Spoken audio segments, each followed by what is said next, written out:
Okay, welcome back. Welcome back. You man, Diamond K in here, of course.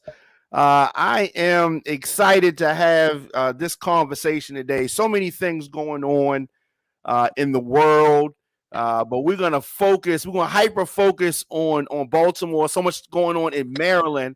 I am pleased to have on the line brother Daren Muhammed.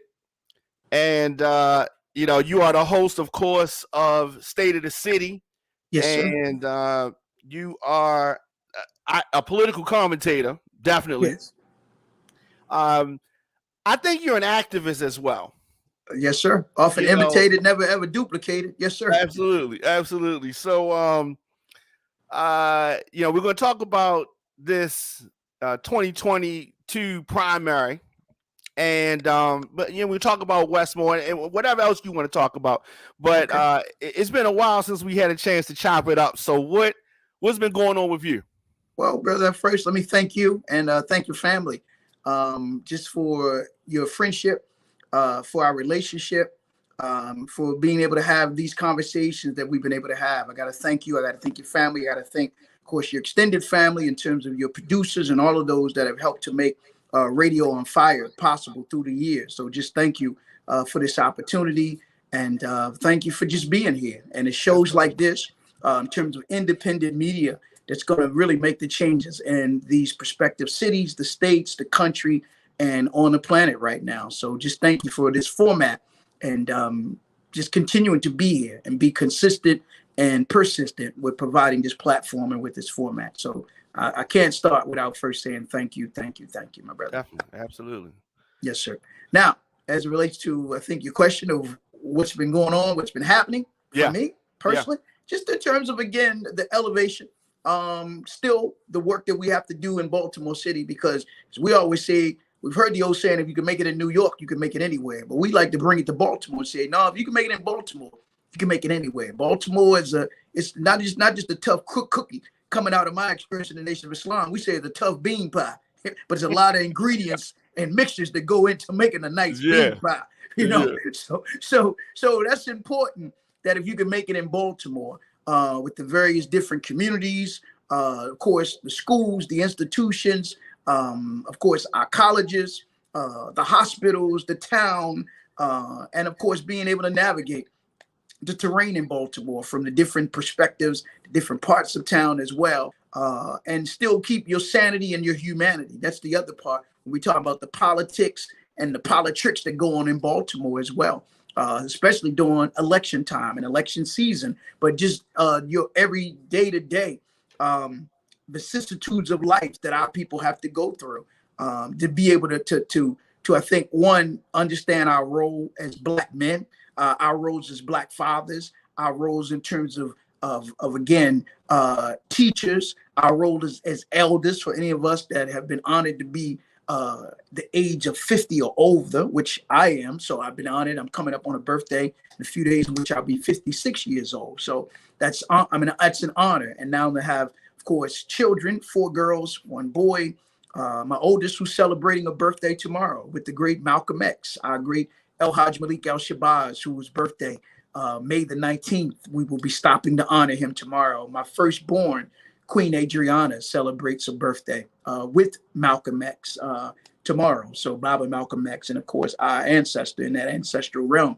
So that's an honor. And she, of course, honored me with having my first grandson, little Aston St. John, who will be 3 years old in August. So wow. I've had, I guess, many roles to play in terms of being a father and, of course, an uncle as well, of course, to my countless nephews and nieces and great nephews and nieces. And I think I got a couple of great, so I can't get any greater than this right now, So I'm honored, just to be able to see where God has blessed me to be in terms of my personal life, in terms of my professional life, but also in terms of just still being here through all that our people have endured, through our sojourn of being here in America, but our sojourn of being here in Maryland, one of the first 13 states and colonies that our parents were and great ancestors were brought to. So honored to be here, making it through that, because 1619 and 2019, some say 400 years later, right?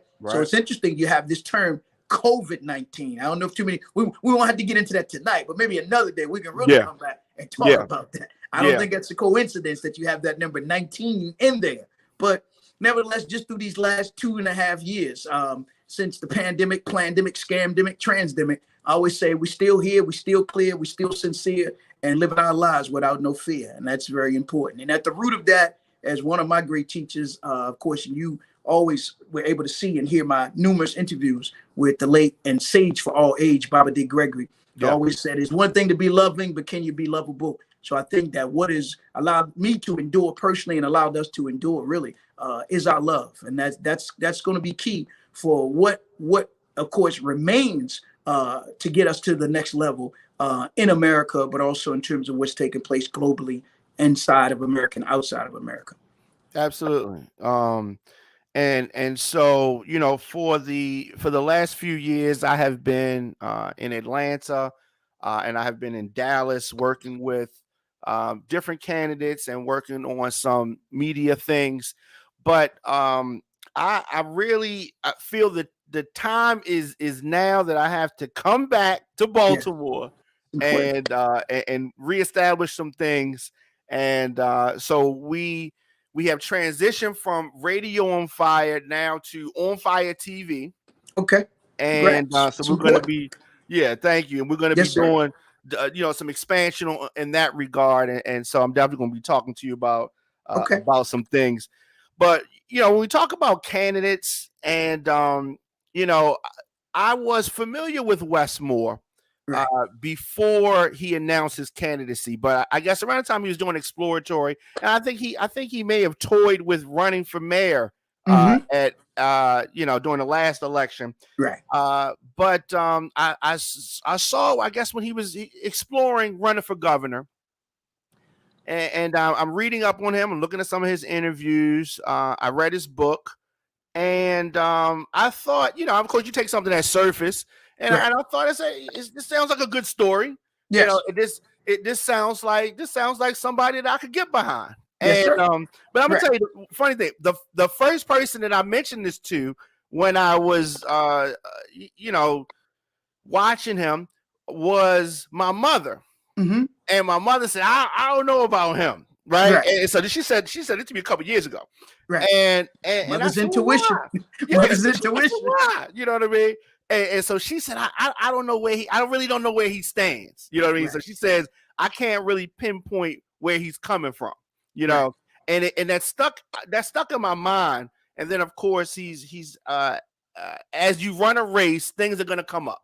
That's right. People are going, you know, gonna have opposition research, you're gonna have people throwing stuff at you. Mm-hmm. And so there was some dossier floating around Mm-hmm. that I happened to see. And Yes. so what are your thoughts on candidate Wes Moore as a person, the whole thing? Right. Well, as it relates to Wes Moore as a person, I don't know him. I've never met him. Okay. Been in the same room with him where I may have been in at some event and he maybe came through, but we've never met. But I know of him through, of course, this book, The Other Wes Moore. In terms of his work, I don't know of the work that he's done in Baltimore City. I've heard him talk about work that they've done in Baltimore City. There's a lot of people since the 2015 Freddie Gray, what many call the riots, the rebellions, the uprising. There were a lot of people that I thought were sent into Baltimore prior to that. And as a lifelong activist, I've been an activist in Baltimore City since the 80s and the late 80s, early 90s, of course. And then growing up in Baltimore, because as you know, Baltimore, it's all about, you know, what high school you went to, right? So for those that know me, they know I went to Dunbar, right? So those that know you know which high school you went to, which was Evanston. So that's how Baltimore, you know, that it's like in most cities, but particularly in Baltimore City, it's all about what high school you went to. Very true. Where did you grow up? What neighborhood? Where you from? You grew up in? I grew up in the 1700 block of McCullough Street. The corner store was Herb Johnson grocery store. Mr. Herb and his beautiful wife, Miss Puddin, had two sons, Joey and Eddie, or Joey and I think it was Joey and Thomas, right? And then down on the other corner was on Mr. Pete and his son Tony had a little store on the corner where we would go as well. And they had They had the marble, floors. They had the marble countertop. They had the nice little bar stools you could sit on. So you remember all of those things, but that's part of our childhood. We remember the elementary school we went to. We remember the recreation center when we first got involved in we call it the rec life, right? Which of course was a part of the extension of our lives. So all of that was part of our growth and our upbringing. When this person, Wes Moore, was brought to my attention, pardon me, it was by another brother who has been doing radio for years, who I went to Dunbar High School with, which was Donnie Glover.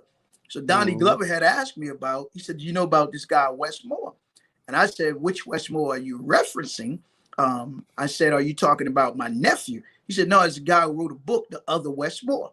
So I said, well, I don't know that Wes Moore. And is there anything, can you tell me anything about this Wes Moore? So Donnie couldn't say, he's somebody who's been doing radio for years. So he couldn't say, well, he went to so-and-so high school. He grew up so-and-so. He went to so-and-so church, because that's the other part of Baltimore. It's all about the churches or your religious institutions as well, right?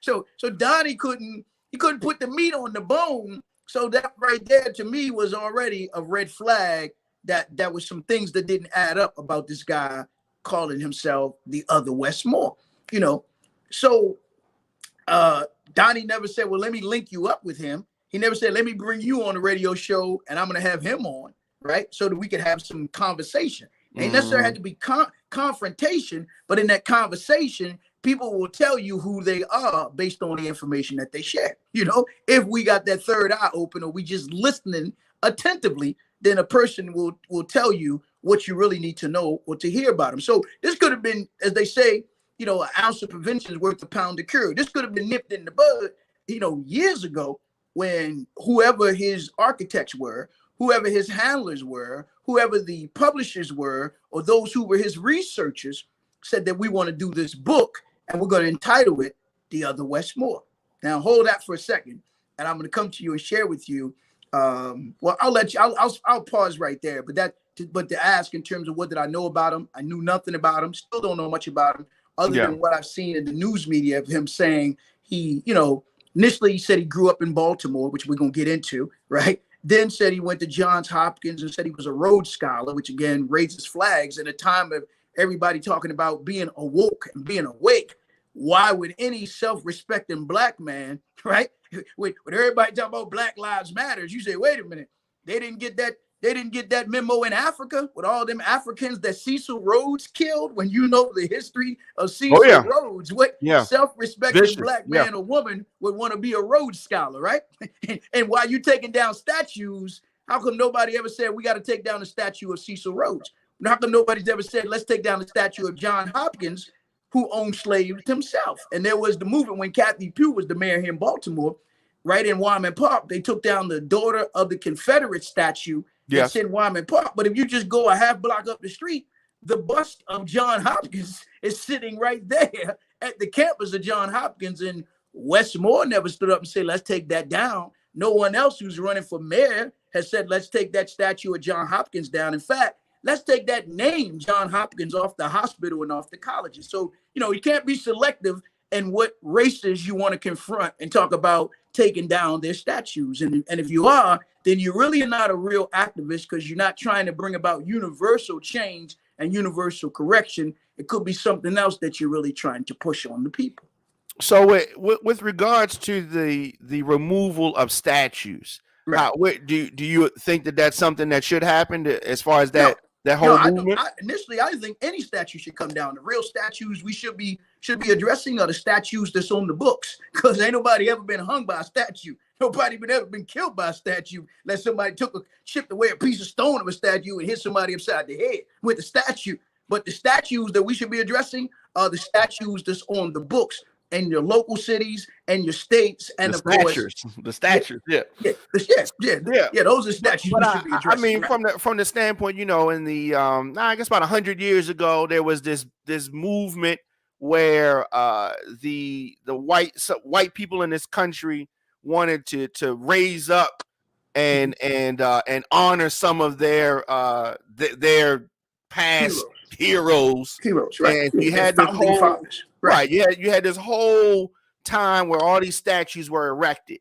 Yes. And these statues are steeped in white supremacy. Yes. And they are, and often times people don't even know who this person is. You know, Correct. they may be in a black community, and Correct. folks don't even know who this Yep. is. Just Yep. you know, this is just something that the birds are crapping on, and people Right. sitting there Right. drink on while they Yeah, sitting there talking, yeah. and don't even Know know the history. Yeah, blacks don't know the history. Right. So that's because they didn't teach us that in many of our schools, but also our institutions, and of course, just placing a plaque next to that statue to give the true history of that individual. Right. You would think that you would have those to say, well, if don't take down the person's statue, but give the whole story about who this man or this woman is that you've decided to erect a statue of them. So that's one of the things that could have been addressed. But, you know, if you start saying which statues you're going to take down, then you can't be selective in which ones you want to take down. Don't leave Albert Pike, the founder of the golden Knights of the Golden Circle or the Ku Klux Klan. No. You leave him out of the conversation, right? But then you want to take down, you know, Nathan Bedford or Nathan Forrester. Or you want to take his down. Or you want to take down Lee. You say, well, wait a minute. You know, don't be selective in which ones you want to take down. You know, and I think, of course, there was other reasons behind a lot of what they were doing with that. But as I said, it was focusing your attention, I think, on the minimum on the micro as opposed to looking to the macro.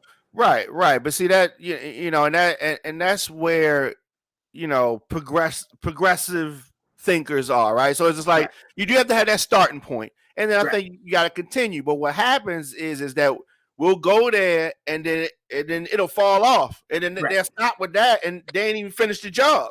And then they go on to something else. And so, but no, you're right. I agree with that. And definitely, you know, I've listened to a lot of interviews of Wes Moore, and even with regards to the name of the book, he didn't want to name the book The Other Wes Moore.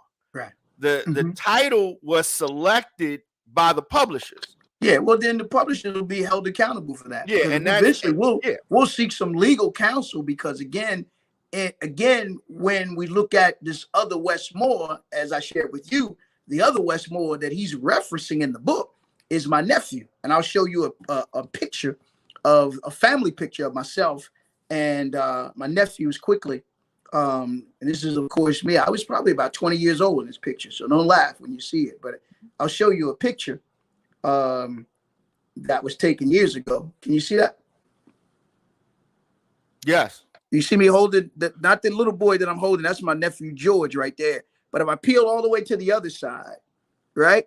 See the boy on the end right there standing up with the towel? Yep. That's my nephew, Wes Moore, right there.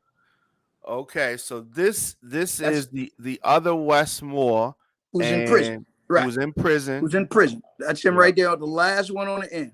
Yeah. Okay. That's his mother sitting there with the red dress on, Mary Moore, my older sister. Good looking family right here.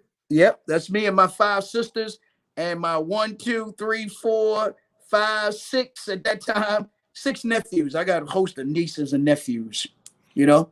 So, but that was my nephew, Wes Moore, and his brother, who wasn't in the picture, who was his older brother, Richard Antonio Moore. They were involved in a robbery that took place in February of 2000 at the Brown's Jewelry Store in Pikesville.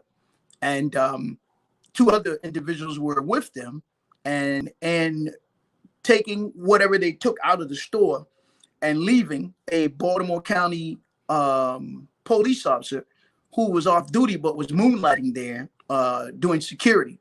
And he pursued them outside, and they said that he had fired at them, and they, of course, returned fire, and he was struck twice. And I think he died, you know, within an hour or 2 from his injuries. They were on the run. The other 2 suspects that were with my nephews, I think they were caught within a day or 2. And my nephews were on the run. And when they caught them, they were in Philadelphia at my uncle's home, David Ebron, Ebron, is where they were. And what saved my uncle is that one of my sisters that's in the picture had sent a letter and had called my uncle and said that they could be headed that way. When this happened in February of 2000. I was living in Delaware at that time because I was sent to Delaware by Minister Farrakhan to be the student study group coordinator over the Nation of Islam in Wilmington, Delaware. And I was there in Delaware, and she called me. And of course, I said it was unfortunate that they participated in any robbery. And when this occurred, they were not teenagers. They were 29 and 23 years old when this occurred. So I said, surely they wouldn't, think of coming to me thinking that I would, provide any type of refuge for them, because that's not the way I was raised by my parents, by my grandmother, and of course by my sister. When my mother died at 7 years old, my sister Mary was she moved to Cherry Hill, but she helped to raise me at 7 years old, as I had five sisters, countless aunts, uncles, and of course cousins, and my grandmother who came up from North Carolina to help keep the family together. So I always, of course, have a deep love for my sister, because I was like a older son to her, being that I was just a few years older than her sons. And she never had any problems with me when I lived with her in Cherry Hill. I think the only problem she ever had was maybe me playing cutting out of school early one day to go take my girlfriend at that time to a movie. That was it. But she'll tell you that, I was a student athlete, playing football and basketball. I was working also. I worked from the time my mother died. It was as if the umbilical cord had been completely cut and severed, because I always worked at 7 years old, from a paper route to selling the News American, to selling the Afro. I remember as a little boy being able, you could get on the bus and ride downtown wherever you had to ride, as long as you were selling the newspaper and you had the newspaper under your arm. So that was just work ethics that was put in me, and put in my nephews as well. But again, as I said, the decision that they decided to do in participating in a robbery was when they were adults, not children. But my sister and my family, of course, had to bear the brunt of that, because while the task force was looking for my nephew, then many of my family couldn't get, a good night's rest or sleep, because they were constantly being harassed by the police, by FBI, because of course they were targeted for being part of a killing of a Baltimore County police officer, and Sergeant Bruce Prothero. So there was, constant knocks at the doors, late night hours, early morning hours. So all of that was to see if they could rattle a family member to come forward and say, okay, we have them, we're hiding them out. But it did not happen that way. And of course, then, when this book came out, Wes Moore, he didn't talk to my five sisters. He didn't talk to my brothers. I have two brothers, and he sure didn't talk to me. Wes Moore and his handlers and the publishers, they went into prison, talked to my nephew Wesley in prison, and they talked to his mother, Mary Moore, my older sister, and one of my other sisters, Kathy Denise. They spoke to Kathy. I talked to her, and she said she spoke to him probably about 20 minutes, two times per 20 minutes. But they didn't sign any release authorization for him to put our family's business in that book. When he talks about my father, he talks about my mother dying due to kidney disease, but that wasn't any again permission that he received from all of the family to go forward and write that. So it's a lot of things that he embellished in that book to basically promote himself, and I thought that's what the book was, to promote Wes Moore, to say, I'm the good Wes Moore, this is the bad Wes Moore. Wes Moore. That is definitely how it was framed. Right. But I mean, and I'm not his attorney, Right. but No. but in order for him to have some of this information that he included in the book, he had to have, like you said, spoke to a family member to get some of the information.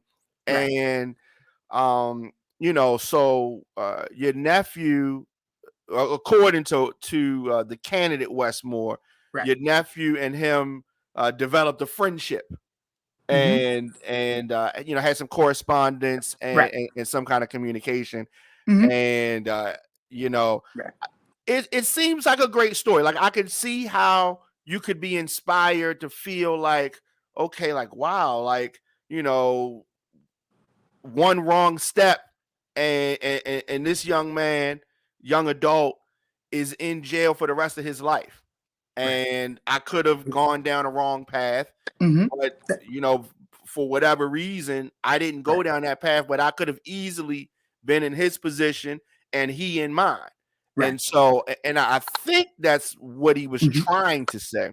Right. But it was, but it was all based on a lie, because the book starts off, when you read it, says, here's a story of two boys that grew up blocks apart in Baltimore. Yes. Right. So In it the forward, starts that way, it right? says it in the forward. Yeah, it and starts that way, right? That's Two boys the narrative right there. Right, now, let me let you in on a little of my history, right? I wasn't always Daren Muhammed, right? People that know me as Daren Ebron, growing up in Baltimore City. But there's another guy by the name of Daren Ebron that grew up in Baltimore also, right? He's done radio, he's been a disc jockey, he's done parties, right? But he's used a lot of people, because I know a lot of people. I saw him in the paper. He got arrested for like bringing drugs off, I think in California.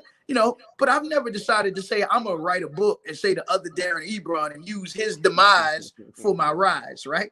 But at least he was born in Baltimore. But Wes Moore wasn't born in Baltimore. So he allowed this lie. Not only did he allow this lie, his mom allowed the lie to be told. His handlers allowed the lie to be told, where he said for years he was from Baltimore. He was born and raised in Baltimore. It wasn't now until this 2022 gubernatorial campaign came up, and when this dossier was released, and the dossier raised questions about the validity of whether Wes Moore was born in Baltimore or not. Now, some people would say, what difference does it make? And if you listen to my numerous interviews with Baba D. Gregory, we talked about the great Alex Haley and how it came out years later that Alex Haley didn't write Roots. Alex Haley fabricated Roots from a white man who wrote a book entitled The African by the name of Harry Kolodner. That's all in court papers that came out. That Alex Haley Roots wasn't based on, what we thought Gambia, based on what Alex Haley had written. Then it came out that Alex Haley didn't write the autobiography of Malcolm X. That was written by a Jewish man by the name of Maury Fisher, who was the publisher of Reader's Digest. He was the editor of Reader's Digest and of Playboy magazine. But most people would thought that Alex Haley wrote that. So Alex Haley, even though he made millions of dollars, Alex Haley eventually had to pay out of court to Harry Kolodner, right? And so for those who say it happened 10 years ago, the book's been out for 10 years or 12 years, what difference does it make? So all you have to do when you tell a lie, all it takes is one person to stand up and tell the truth, and that lie begins to become unraveled, right? But this also goes to the integrity of Wes Moore, the character of Wes Moore, the transparency of Wes Moore, because rather than own up to it, as I've said to Mackenzie Frost and those when I did interviews with them at Fox 45, my nephews have taken responsibility for what they've done. My one older nephew, he died in prison. He had health problems. Wes Moore, my nephew, is still in prison. He's taking responsibility for what he's done. But Wes Moore, however, who concocted this along with his handlers and publishers, have not taken accountability to say, we want to apologize. And the reason why I say that, because if you remember years ago, it was a guy by the name, I think, James Fryer. He wrote a book, A Million Little Pieces. He went on the Oprah Winfrey show, and then it came out that he didn't write the book. And Oprah said, I've been had, I've been hoodwinked, I've been bamboozled, right? So what? She said, I was duped, right? And she said this would never happen again. But this Wes Moore, this other Wes Moore, is proof that she's been duped, right? Because my sister was invited onto Oprah Winfrey show with Wes Moore's mother, to hold my sister Mary Moore up to say, here's a good mother and Wes Moore's mother, right? Here's the good Wes Moore. Now, here's the mother of this monster Wes Moore, that she was held up to be the dredge or the poster child of all the things that's wrong with Black mothers. And they were trying to portray her as a teenage mother, when, as I said, when my nephews committed this crime and participated in this crime, they were adults. They were 23 and 29. But Oprah didn't allow that information to get out. Wes Moore didn't allow that information to come out. It was to hold him up to say, I'm the good Wes Moore. I'm the Wes Moore you want to be your next door neighbor. But that other one over there, that's the monster. Now, my nephew, I think in prison, you don't see things as well as those of us who are not behind bars, per se. So my nephew, I think, clearly has been under a false belief that by letting Wes Moore write this book, that it could lead to him getting a appeal and getting a new trial. And that's what he really thinks. I mean, we had a conversation about this because I haven't been able to go see him in prison and hadn't talked to him in some years. So, but Wes Moore has been manipulative that when my oldest brother, who introduced me to you, he confronted Wes Moore about it, right? And Wes Moore made a phone call to prison officials to my nephew, and my nephew called his daughter, who then called my oldest brother and said, "Can you leave Wes Moore alone?" Now, after I appeared on Fox 45, I got a call through some sources that are friends with my nephew who's in prison, Wes Moore, to add. He said, "You could have messed things up for me." I said, "I'm not trying to mess things up for you, but you got to understand. This book has messed things up for the entire family. This is not about you. That's being selfish. I understand he's running on emotion, but that would not have happened had it not been for Wes Moore and his handlers trying to quiet down, right? See, they really thought that my family was just some ignorant old black folk in Baltimore, like the Henrietta Lacks family, that they could use us like that and didn't think that it would ever come a day, as I said, because this is Baltimore. Like, you know me, people that are friends with Wes Moore, from Derek Chase to LaRon Finney. I grew up in Cherry with LaRon Finney. They all know me. So I think they really thought and didn't know who my nephew Wes Moore really was, right? So now they had to go back and try to change things up, where he had to say, "Okay, I'm not born in Baltimore. Baltimore is my home by choice." But that's not what you said in that book. That's not what you've been saying for the last 10 to 12 years. It was only until it came out 6 weeks ago that now you're saying Baltimore was my home by choice. When the reporter pressed him 5 weeks ago, he said, "Yeah, I grew up in West Baltimore." She said, "Well, what part of West Baltimore did you grow up in?" He said, "Waverly." Now, everybody knows Waverly's not in West Baltimore, right? Yeah. So this goes back to character. This goes back to all of those things that he claimed he learned in attending Valley Forge Military School, which is in Pennsylvania, right, and attending Oxford University, and attending Johns Hopkins and all these other prestigious schools, and then being a Rhodes Scholar, being a Freemason in the Prince Hall Lodge. I mean, you talk about, having some nobility here, having some, morals, having some integrity. So when given an opportunity to own up to it and say, "You're right, I owe that family an apology. I owe the citizens of Baltimore an apology," right? I owe first apologize to yourself for allowing yourself to be used that way, right? But they couldn't use you unless you work. It takes two, as they say, two to tango. Mm-hmm. So again, but he hasn't owned up to it. His mother hasn't owned up to it, because he said his father's name was Wes Moore Sr. He said, "Well, why don't you write a book about you and your dad? Why did you choose to use my nephew?" Because he wanted to give himself street cred and sweet cred and black sweet cred, SWEET. When you read the things he was embellishing in that book, talking about he laid in the bed at night hearing gunshots, you know what I mean, in East Baltimore. He saw crack deals going down. All this was to give himself street cred to, again, embellish these lies. But again, as I said, all it took was one truth to come out, and all of it began to unravel on Wes Moore. So they on the defense now. They definitely on the defense. So you referenced what he was saying, I guess, in response to the reporter asking him questions. Right. So he said that we lived over in Waverly. So when I first got a chance to live full time in Baltimore, we lived in Waverly, and that's when he was. Oh, sorry, when he was in college. He said it was the first time when he was in college. Yeah, but when you. Yeah, but he's been trying to push. He's been trying to push back on this, and also he said that he does not think that he let the narrative continue.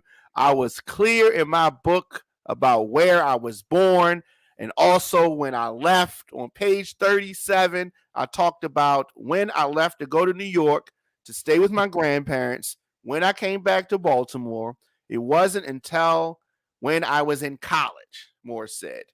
But when I came back, I spent most of my time in all the areas of Baltimore, including West Baltimore. So when I talked about the idea of comparing poverty and what poverty looks like, I was speaking as a collective. So he's trying to say that he was just speaking in general about. Right. Yeah, but when you watch the interview on Oprah, to go back and watch the interview on Colbert, you go back and watch the interview he did with I think it was PBS up, and he brought the woman here and they were walking on the Alameda and Kennedy, saying, see, these are the blocks we grew up on, right? Go back and look at that. And the reason why I say that, because that's where my sister and my nephew lived after they left Cherry Hill. We lived on Luzerne. Then when my nephew was a little older, as adults, they lived right there on the Alameda. So he would not have known this had he talked to my sister or my nephew. So he clearly was trying to say he lived on the Alameda. And if you watch any of that videotape, you don't see nobody from the neighborhood walking up to him saying, "Hey man, that's Wes." You know what I mean? "What's up, boy?"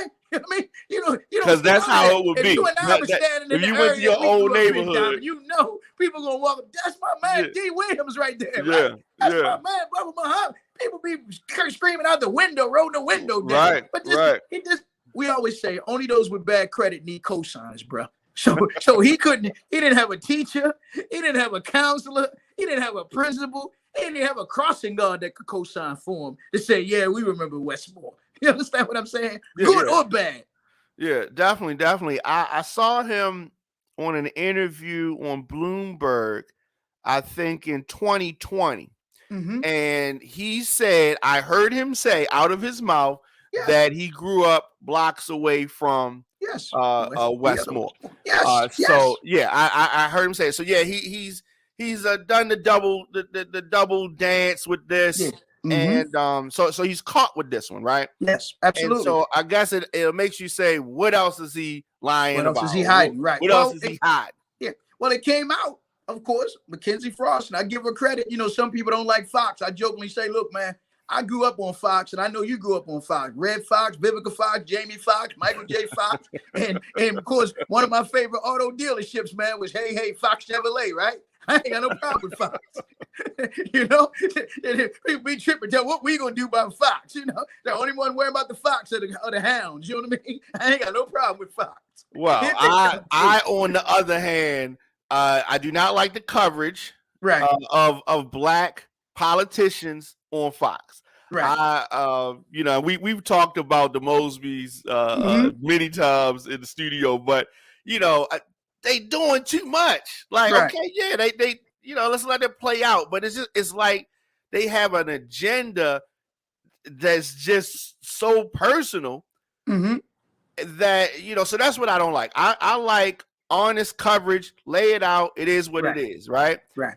Yes. But and even if you're gonna do opinion pieces, and we do opinion stuff over here, and we got different things that, and that's fine. But lay it out as it is. But don't try to act like your personal attack is the actual news. It's their opinion. They don't like her.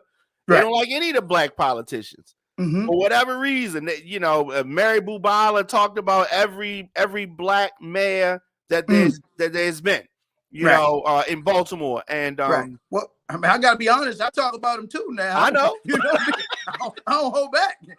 And that's fine.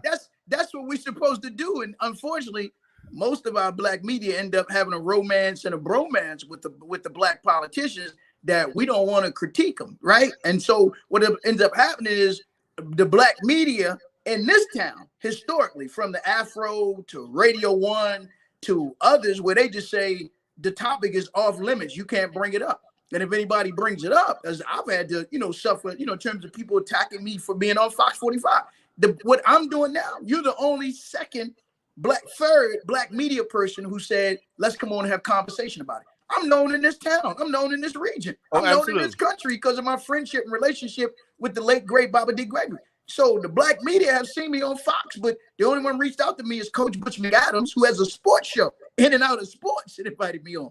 And Carlton Douglas, who owns the funeral home service. And he, as I always jokingly say, tongue in cheek, anytime you got to depend on a man to spend more time talking to the dead than he do with a living to get your news, you're in bad shape. You know what I mean? But this is what's happening right now. That this is, again, what's happening. So this is why what you're doing is very important, because a lot of the black media, the Afro Sean Yost knows this, but it's about relationships and friendships. So a lot of times they want to build a wall around them, and you're not helping them when you do that, because then eventually, when these court cases go to court, when these rulings come down, who are those that's losing? Because the Mosbys are still gonna keep they're gonna still keep their nuggets. They're gonna lose a lot, But just as we saw with Sheila Dixon, just as we saw with Kathy Pugh, just as we saw with Cheryl Glenn, just as we saw with Nat Oakes, you know what I mean? It's the black community, because the black community is believing in these people more than they're believing in themselves for the most part. But I mean but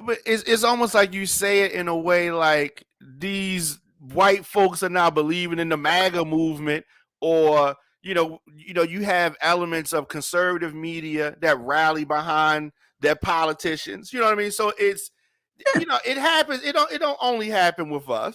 Right. No. And when it happens with them, hey, let it happen. That's all. You know what I mean? Because you better understand, when you're getting on the football field, when you're getting into politics, what you're really and truly up against. And I think many of our people don't really truly understand what they are up against. Politics, of course, is a contact sport. It's going to be a muddy sport, a bloody sport. You might get a concussion, but you better understand that, otherwise, like you going out on the football field with a hockey stick, or you go on the football field with a lacrosse stick. You better understand what you're getting into. Many of our people want to be the kings, but don't understand, like Mr. Willie Adams and others before him understood, the most important part is to be the king maker, not try to be the king, Right. And this is what's happening. Very powerful. Very powerful.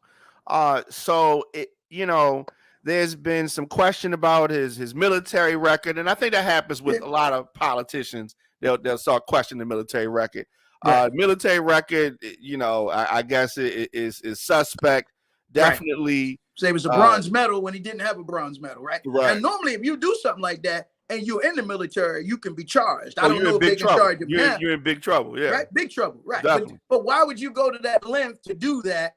You know what I mean? Because this is to embellish. And when questioned about it and talked about, when Colbert and others said you bronze medal, he didn't cut him off and say no, correction. You understand? Wes Moore, he claimed he's very intelligent, the first Rhodes Scholar to graduate from Johns Hopkins, as he says, right? So he's very intelligent. He's very, intuitive. So he never cut any of them off to correct them, to say, no, I'm not. Let me be clear. I don't have a bronze medal. You know what I mean? And he chose not to do that because he wanted that, that lie to get out there, right? To embellish himself.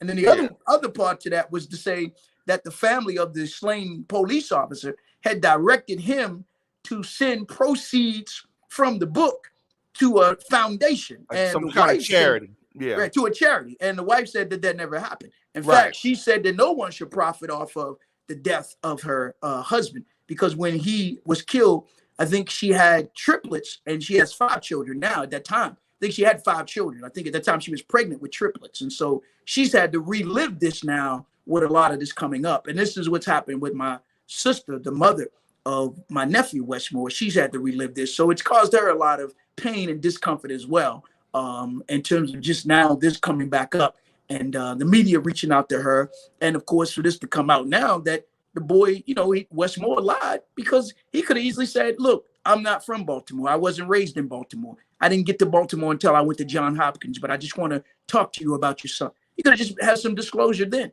So he's been forced to do it now, and still, rather than own up to it, he tried to blame former Secretary of Education John King, who's running for governor, to say it came from John King's camp, rather than own up and say, well, let's look at what's in the dossier. Is it true or not? See, it's not about black or white, but it's about wrong or right is what it's about. And he hasn't owned up to that. So this goes to a deeper question, as your mom said, that she didn't know much about him. And I could go into him, how he's tied to the hedge fund companies, how he's tied to not the hedge fund alone, but the private equity firms, this Robin Hood Foundation, which Soros is the biggest contributor. You know the history of George Soros, as we talk about with Black Lives Matters and funding. He's a banker. Right. He's a banker. I mean, not just he's a globalist, right? And of course, Wes Moore he worked under Kurt Smoke when you do the research. So he could be a Lancer. Now, I don't know if you know the history about the Lancers with Kurt Smoke, but he could be a Lancer. He worked under Kurt Smoke. Then he worked under George W. Bush in the White House. Then he worked under Barack Obama. So he has the history to, of course, the politicians. So he was around a lot of them. Then he worked for Citigroup. And I don't know if you know the history of Citigroup, but when the 2008 housing crisis hit, Citigroup, along with Wells Fargo and so many others, and Wes Moore he's erased that out of his history. So you don't know. He does not talk about that. Yeah, he don't want to talk about that. But they were the ones that created these subprime loans that basically stole a lot of the black wealth from black folk.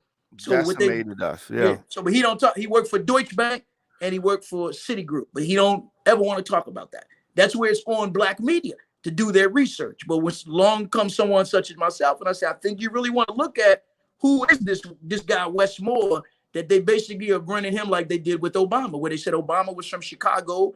And Chairman Fred Hampton Jr. said there was no history of Obama being from Chicago. You know, no, it wasn't. It wasn't. He had born in Chicago, but this is what they were doing. Or they tried to do it with Cory Booker, where Cory Booker was a Rhodes Scholar also, but he's tied to the hedge fund companies and up in New Jersey, but also in Connecticut. In fact, my late brother Glenn Ford from Black Agenda Report always called Cory Booker the hedge fund hooker. If you ever read any of Glenn Ford writings, he talked about Cory Booker was the hedge fund hooker because there's nothing he wouldn't do for the hedge fund boys, you know, because they was going to run him for president after Barack Obama.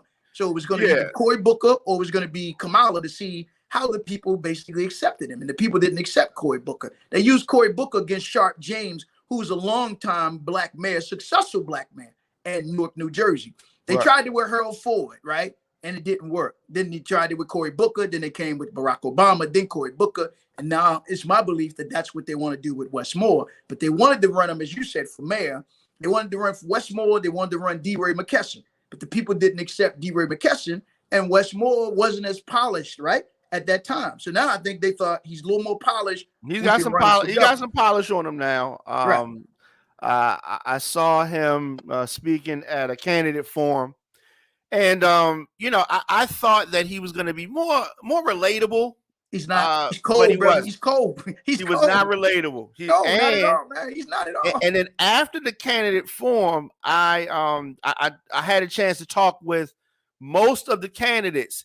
Right. He left out the back door, side door. Yeah. Why? When everybody else came out the front door, right? This was the one at Coppin. Yes, it was at Coppin. Right out the side door. You know why? Because he was running from Mackenzie Frost. Now, it's interesting. Here's a man that said he was in the United States military, 82nd Airborne. Here's a man that said he went to Afghanistan, fought against the Taliban, the Pakistani, Blackistani, or maybe not Blackistani, Pakistani, this Stani, and all the other Stani.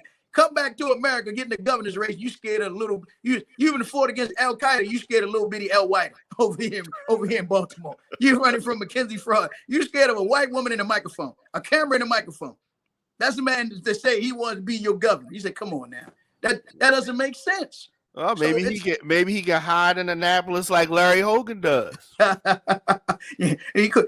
I doubted him. I don't think he'll be able to hide. But I don't think. It'd be I don't think the citizens in the state of Maryland is going to elect not just terms of with everything that's happening in the state right now and since 2020 that they're going to look for somebody that's consistent right now, right? That keep the state stabilized. And I think they'll look at Francho and some others before they consider Wes Moore. Wes Moore may get some votes in Baltimore, may get some votes in Prince George's County, but them other 22 or 21 counties, I don't think so. In fact, I'm certain he won't. But you know, I think that's a good point. He is one of the leading candidates, though, on the deck. Yeah, well, that's because of, again, when you understand the Wall Street. See, he's a Wall Street candidate. He's not a Y'all Street candidate. He's a Wall Street candidate. You know, he didn't work his way up from the bottom. They bringing him from the top. This is the opposite of what we've seen from real Democratic candidates in the past. See, they're bringing him top down as opposed to bottom up. And this is what's happening. But they bought a lot of money from Wall Street. So they've been able to kind of, put money here, money there at UMBC, money at Coppin with these EduCorps, in Baltimore City Public Schools where they made his book required reading, right? So that means somebody some money somewhere. And a lot of it. Authors and writers, and they haven't made their books required readings in school, right?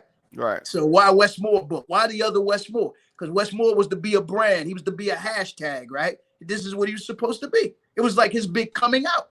I'm the Wes Moore. Now his hashtag is I am Wes Moore. So, this lets you see that as they did with Barack Hussein Obama, that I think it was their intention to do the same with Wes Moore, to use him and then eventually look at running him either for president or running him for possibly Congress in terms of Kwesi Mfume. So that may still be in their plans, but I think it may be now but that this I has don't come want out and they know I'm not going to be quiet about it, they will never offer me the opportunity to debate him because, as you said, he's not personable. Where I'm very personable. He's definitely not. He's like a Manchurian candidate for the most part. If I ever saw one, right. he looked like it. Okay, he fit the mold of the Manchurian candidate for real. But I mean, you know, when you talk about building up somebody, I mean, John F. Kennedy, they did him like that. Right. Well, remember, Wes Moore went to the same elementary school in New York that the Kennedys attended, and former Secretary of the Treasury Robert Mnuchin. So he's like, wait a minute, how can you be from Baltimore and you went to this prestigious school that the Kennedys attended, right? Yeah. So you this one you really got to find out who is his handlers that he could go to this school. They didn't say no other blacks that went to that school. So who was his handlers that he could go to that school, then go to Valley Forge Military Academy, right? In Pennsylvania. So he hasn't answered. That's where he went to high school at. Right. Yeah. And so with that being said, okay, Baltimore is going to decide who the governor is. I don't think Baltimore will decide. I think it's going to be decided through Howard County, Montgomery County, and Anne Arundel County. Baltimore don't hold the power that we used to. We don't have the population, and even though we got 600,000, Baltimore. If there's no thrill, people came out Obama, right? Since then, you saw that with that president race with Hillary Clinton and Trump. Black folk ain't come out. Black men just wasn't. Black men wasn't feeling Hillary Clinton. Black men aren't really feeling Wes Moore. You know what I mean? But that's when people start doing these polls as they did with Hillary Clinton, they really made her think. You know, even Newsweek had already printed out a million-something copies of that Mrs. President book, right? Yeah, and they really was believing that. And so I think it's the same thing. Yeah, because the way that they do polling, you know, can fool you. The sample size is very small. Yes. And that will just trick you into thinking something is bigger than what it really is. Right. So, you know, your energy as far as your ears to the streets. Right. People not talking about Wes Moore like that? No, people only, and you got certain little pockets in Baltimore where they talk about it. Certain little pockets in Prince George's County where they talking about it. But if the people knew Wes Moore was tied to Citigroup, which of course, Prince George's County, the largest wealthiest county of black folk in the country, most of them people homes are still upside down and inside out thanks to Citigroup, the company that Wes Moore came from. So why would you take a man that did this to you and say you're going to reward him by voting for him as governor? But again, if you had real genuine black media having the necessary conversation we should be having, the conversation most black media is having is we should want to vote for him because he's black. That's it.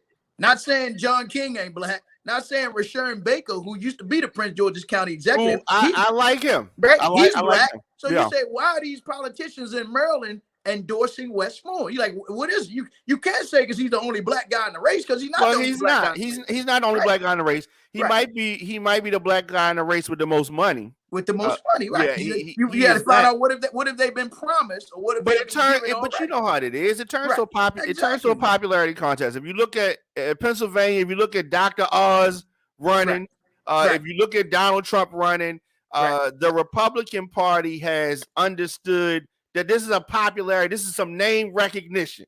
Mm-hmm. Dr. Oz being in the top 2 of a candidate for Senate is based off his name recognition. Yeah, that's in Pennsylvania. A lot of them other states are people that you never heard of. Well, yes, Trump might endorse, and they're winning right now. Yes, that's true. That's true. But I mean, so we don't have a figure with that kind of visibility here. But Wes Moore is somebody that has been heavily promoted.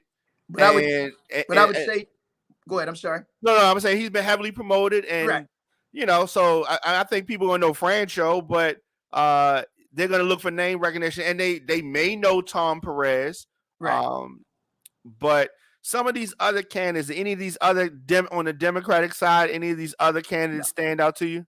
No, I mean you got John King, but John King he was the late Secretary of Education after Arnie Duncan. You know what I mean? So most people, when they say Secretary of Education, they think Arnie Duncan before they think John King. Now, the interesting thing, John King and Wes Moore still sit on the board of the Robin Hood Foundation, which we call Robin the Hood Foundation. And if you really want to do some research, really research the Robin Hood Foundation, who they are and what Yeah, they he do. does claim You know? that. He does. Yeah, he He claimed does claim that that. he was the CEO of the Robin Hood Foundation. Yeah, All he they do claims is that. push these social impact bonds. That's what these a lot of these foundations do.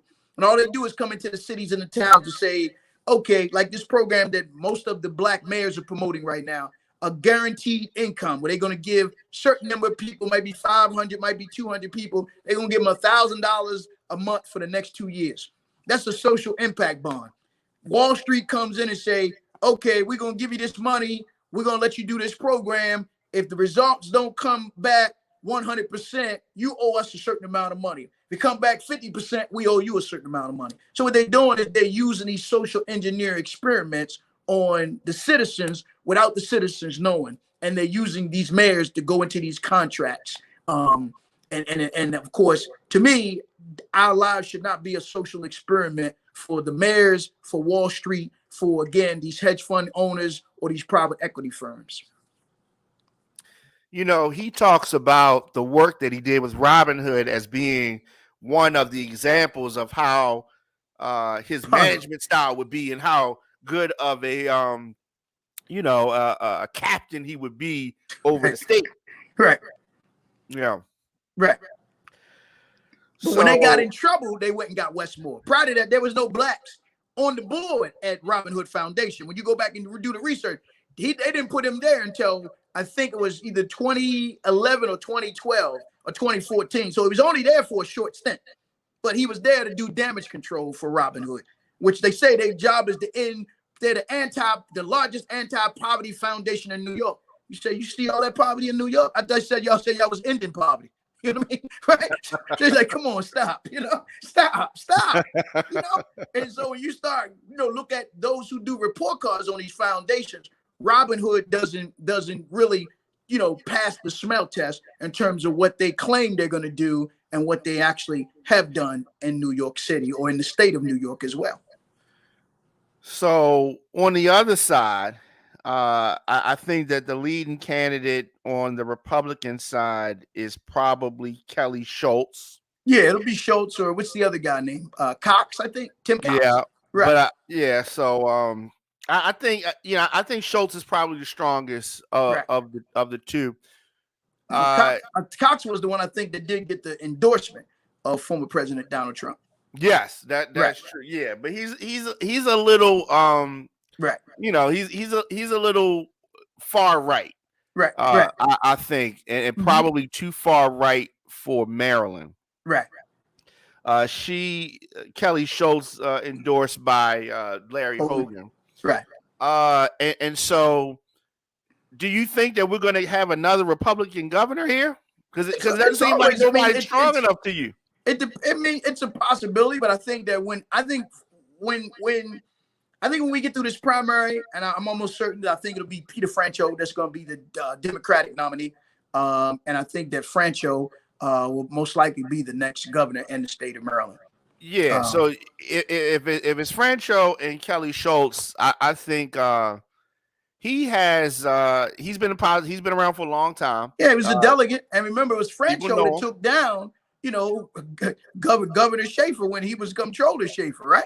Yeah. So remember, when Franchot took down Schaefer, so the history of William Down Schaefer and all the big syndicates and mob bosses and Muldooms and B-Hoys that Schaefer was tied to. So I think that Franchot is not one to be taken lightly at all. But also in terms of talking about fiscal stability, talking about again guiding Maryland through some turbulent times, people are going to look at that and remember that those in the small towns and counties on the Eastern Shore, those up in the Western and Washington counties, right?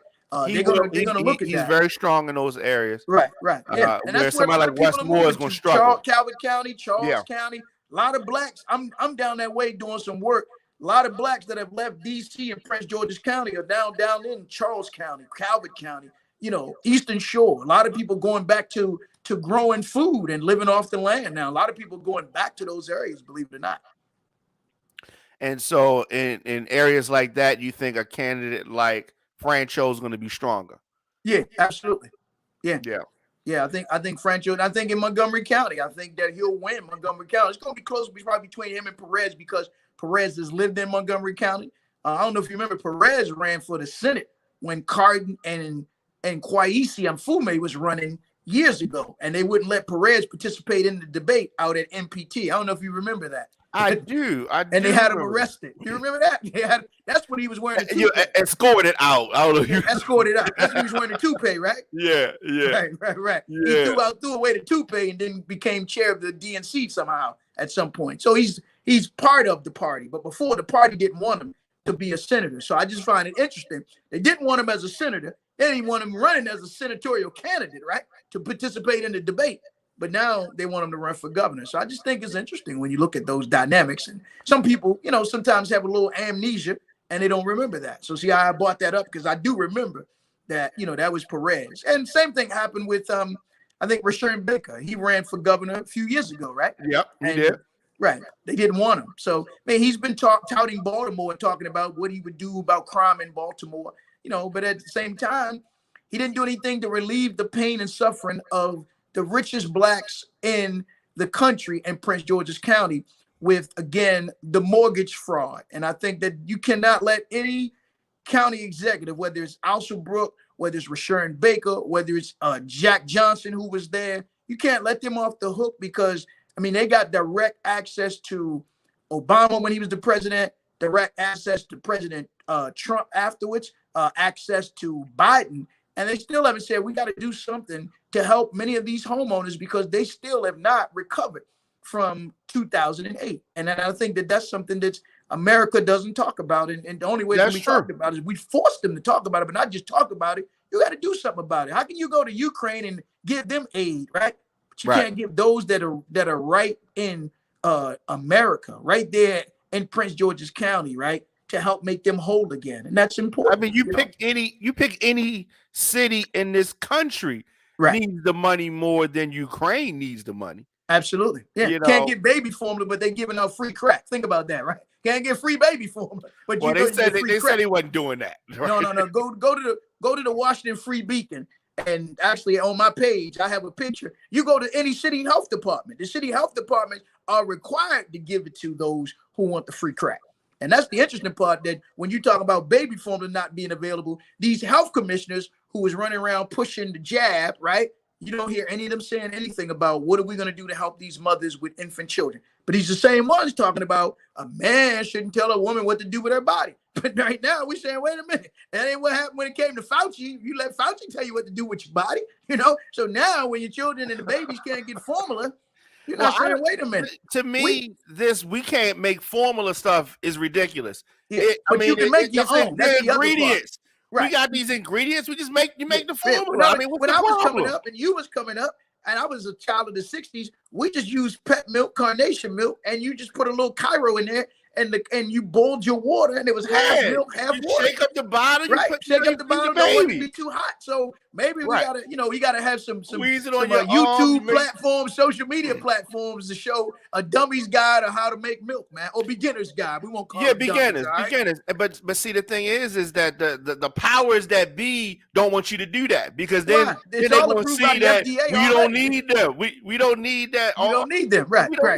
That's part of the scamdemic, as we always talk about, right? That's the plandemic and the scamdemic, to keep you dependent on them, as opposed to, because the times may get to that point. They're telling you right now through their coded messages that they're going to have food shortages. They're going to have water shortages. So it's incumbent upon those of us to have these kind of platforms to warn our people, put away your water, but know how to purify your water. Put away some food, right? Put away some potatoes. Start gardening. They said during the pandemic, they said two things that blacks did the most was they went back to gardening. The second thing is blacks started purchasing more guns and going to the gun range. And we need to do both of those things. Absolutely. Right. We need to do both of those things. Yeah, so can't stop doing that. And that was the fastest growing gun owners in America because people were calling the police and calling authority and they weren't showing up. People were going to the supermarkets and they didn't have toilet tissue on the shelves. So people we may go back to doing, unconventional, but you have to do those in terms of desperate times where people knew that meant stock up, put away you some food. If you need to have a 6-month supply, then you got to do that. You don't want to be left out there where you're at the mercy of those who have demonstrated that they really don't care about us. Because if you're in the Ukraine right now and you in some type of orphanage, they got plenty of formula. If you coming up from the Mexican border, they got plenty of formula in the DACA centers, right? In the holding centers for the children and the babies. But yet, supermarkets in here in the cities and in the counties don't have baby formula. So that's the dangerous part about that. When we talk about what's taking place inside of the country right now, even what we saw up in Buffalo, I could go deep into that because there's so many hidden messages in that. But they're telling the people your store is closed now. So if Tops is closed, and the people there's no other supermarket right, around there. Their food. Now, one of the things we eventually, and I'm hoping maybe we'll come back and talk about this, but that area is slated to be an opportunity zone in Buffalo. Is 18 opportunity zones in Buffalo. So when you see those things, I don't think it's a coincidence that it took place in that area. And you always stop and ask when you see phenomena or crisis like this, key bono, who benefits? Who's going to benefit from this, right? When you can sometimes the emotional part has to pass, and we got to try to rise above the emotions because there's a lot of signs, symbols, numerology, gematria, and everything they've been telling about that story up there, Just when you think about the word Tops, first thing come to your mind, we coming up with some reefer, right? We heard Tops, you talking about top paper, right? So you think, I don't know no supermarkets named Tops. I know more. Yeah, I had never heard of that either. Tops, So there's a lot of things that went on up there that still hasn't been explained, right? And it's not going to be explained. Right. But that's what we got to have black media to go there and do our own independent people investigation on the ground and talk to the people. But in the meantime, between time, if the federal government got there and that supermarket's closed, how come they haven't said, well, we're going to open up some place for the people to get their food, right? Because if not, then, of course, then you can forget about saying 10 people were massacred. A whole lot more people going to be massacred because they don't have food. Or could that be a beta test for something bigger that they want to do this upcoming summer? So we have to be mindful of that when we're talking about and having these conversations about the water, about the food, and putting away water, putting away the food right now for a time that we may be moving into right now inside of this country. Absolutely. I mean, so many nuggets that you dropped today. We definitely got to get together again and have another conversation. Those tuning in, Dami K and our brother Daren Muhammed here talking about a whole host of things. How can people follow what you're doing and hear State of the City and all of that? Okay, well, I'm on every Saturday, WFBR. That's the world's first broadcasting radio station in Glen Burnie. They started out at the 5th Regiment Armory, believe it or not, and now they're all the way out in Glen Burnie. I did not know that. Okay. Yeah, but 1590 every Saturday, 12 to 2. And then I stream a podcast on Instagram and on my Facebook at Daren Muhammed, Daren Muhammed, Muhammed. Instagram is Muhammad Duckcomet, Muhammed, and that's Duckcomet, Dacomet. And we do a stream on Thursday nights from 7 to 9 as well. So we'll be on tomorrow. I used to be on YouTube, but we eventually have to come back up on YouTube. They took my YouTube channel down, of course, at a time when they were banning any of those who dared to talk opposite of what was being told to the people around the pandemic, plandemic, scamdemic, and transdemic. And I always tell our people, question everything and question everyone is what we must do during these times, because we're at a time like we've never been before. And so we have to, again, question everything and question everyone. What we see on the news and what we hear as well. And tune in and support platforms, of course, as your platform in terms of, again, Fire, and of course, support you financially as well. And I think that's what's needed now more than ever. And this is why they've had to basically target platforms and programs like this, because people are not listening to some of the old news outlets, or I call them the fake news, as they've listened to before. Their ratings are coming down. You look at what's taking place in the universe with the lunar eclipse. All of that is just a sign on a macrocosm level of what's taking place on a microcosm level. Certain people that used to be in high places are going to be removed. Certain people that used to be on radio are going to be removed. Certain people used to be on television, they're going to be removed. It's like the Bible says, I saw a new heaven and a new earth. And as Minister Farrakhan once told us, that means new political and spiritual leadership, new civic and social leadership. And that means that the other ones have to die off. And I think that this is the time we're in right now, where there are those who want to have to die off, so that we could see new, true leadership and those that really want to serve our people and serve humanity, that's coming forward with these kind of platforms to share the information, not with a lot of foolishness. We can give you information and make you laugh, make you cry, make you testify, but not to dumb it down, not to dumb it down radio and dumb it down media, you know. And that's there's plenty of that. There's plenty of that out there. Absolutely. Yeah, so, it's definitely plenty of that out there. So we definitely have to get together and talk more often. It's I love our conversations. Thank you. And the information that you have to share with people and all of that. So definitely this is not the end. This is just the beginning. Thank you. Thank you very much. Pleasure's all mine, man. Make sure you give my greetings and love to your mom and to your dad. I met you through them. So just thank you, and to all your family. So just thank you, my brother. And thanks for this platform. And you talk to Sister Nikki, give her my greetings as well. Will do. Because I, of course, remember her just being there in studio and helping to make us, you know, in terms of the smooth transition to be able to do the program. So thank you very much, my brother. Absolutely. Go in peace. God bless you. And if I don't talk to you, of course, next week, it is Memorial Day. So we stop and memorialize all of our dead, not just in terms of those in uniform, but those out of uniform as well. So from those to the streets to the suites, my brother, right? So thank you very much. Absolutely. All right. Daren Muhammed here on 5 TV. Thank you. All right. Make sure you send me the link. Will do. All right, my brother. All right. Peace. See you.